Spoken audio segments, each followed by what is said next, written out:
آج ہم آپ کو ایسا نظارہ دکھانے جا رہا ہوں۔ یہ گاؤں ہے آپ کا بیوغدنگ گاؤں۔ آپ جانتے ہیں بیوغدنگ سن 1947 سے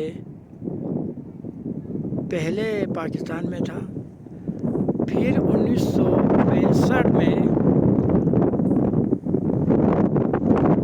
یہاں پہنچا، انڈیا کا حصہ بنا۔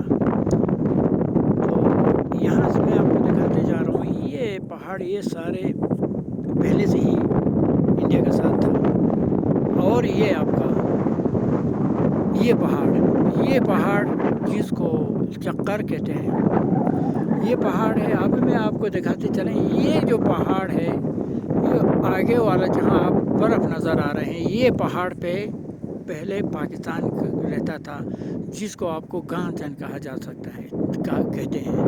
تو اس ٹاپ میں جو سامنے والا ٹاپ میں آپ دیکھ رہے ہیں، یہ والا اس ٹاپ میں انڈیا کا آخری اس وقت کا پوسٹ تھا۔ وہ جو آپ آگے والا جو ٹاپ دکھائی دے رہے ہیں، جو آسمان سے سٹی ہوئی ہے، اس ٹاپ میں پاکستان رہتا تھا۔ تو آپ دیکھیے یہی چکر یہاں جیسے کہ یہ آپ دیکھ رہے ہیں، یہ جو ٹاپ ہے، جو برف والا ٹاپ، اسی ٹاپ کو اوپر کرنل رنگچند صاحب نے ایک بندش کے ذریعے 24 آدمی کو قیدی بنایا۔ تو جب ان کو چاروں طرف سے گھیرا لگا کے قیدی بنایا، تو باقی فوج کو جانا پڑا، مورچہ چھوڑنا پڑا۔ تو اس کے بعد یہاں پر اور ایک کہانی آ جاتے ہیں اس ٹاپ کے اوپر، یہ شاید مجھے اتنا کنفرم نہیں، یہی ہوگا۔ اس ٹاپ کے اوپر ایک پاکستانی فوج ایک بہادر تھا، رجب علی، شاید مجھے نام اتنا کنفرم نہیں ہے۔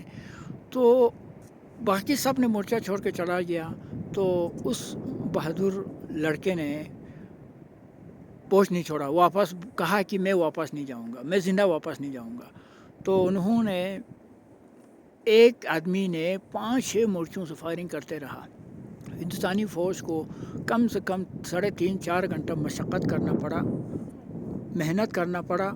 تو پھر آخر کار کرنل رنگچند صاحب نے کسی طریقے سے اس پوسٹ کے اوپر گھیرا بندی کرنے کے بعد، اسی پوسٹ کے اوپر گھیرا بندی کرنے کے بعد پکڑا گیا۔ تو کون تھا؟ صرف ایک آدمی اس مورچے میں جاتا تھا، فائرنگ کرتا تھا، دوسرے مورچے میں جاتا تھا، فائرنگ کرتا تھا۔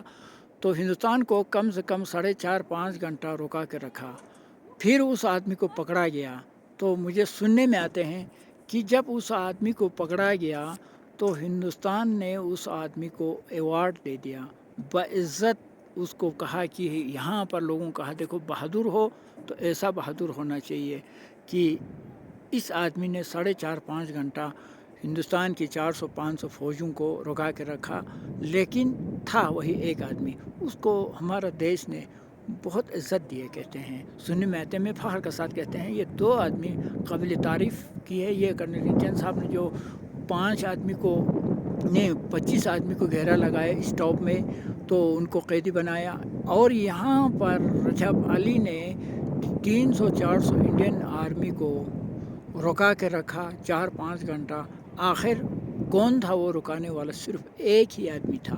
تو اس کو ہمارا دیش نے بہادری کا ایوارڈ دیا، مجھے سننے میں آتے ہیں۔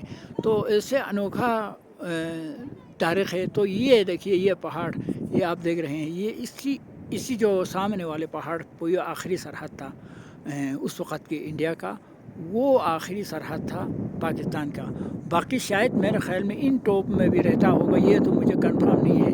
تو اس کو شاید میرے خیال میں اس کو چکر کہا، تو شاید یہ اس کو چکر کہتے ہیں، جو کہ اس ٹاپ کے اوپر۔ تو آگے دیکھیے یہ سارے ٹاپ جو ہے بیوغدنگ کا، اب دیکھو یہاں سے لے کر یہ بیوغدنگ گاؤں آپ کو پھر دوبارہ دکھانے جا رہا ہوں۔ تو آخر میں آپ کو یہ بھی بتا دوں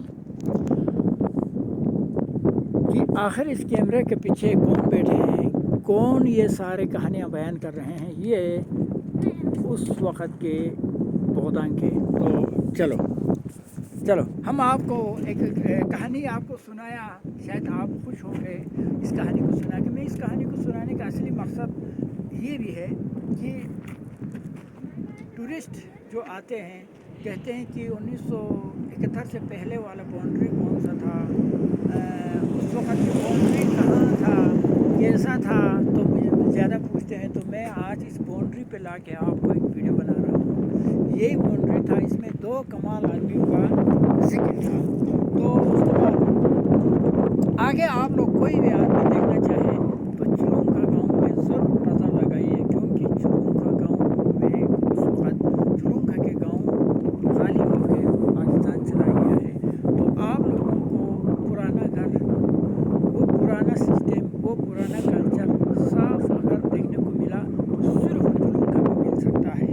باقی ہر جگہ میں آپ کو پتہ ہے نئے سسٹم آیا، نئے طریقہ آیا، نیا سوچ آیا، تو سارے چیزیں آپ کو نیا ہو چکا ہے. لیکن چلون کا اس وقت وہی حالات میں ہے. تو آپ لوگ آئیے دیکھیے. تو آخر میں آپ سب کو شکریہ ادا کرتے ہیں، اوکے کرتے ہیں. Thank you. بن بھیجو.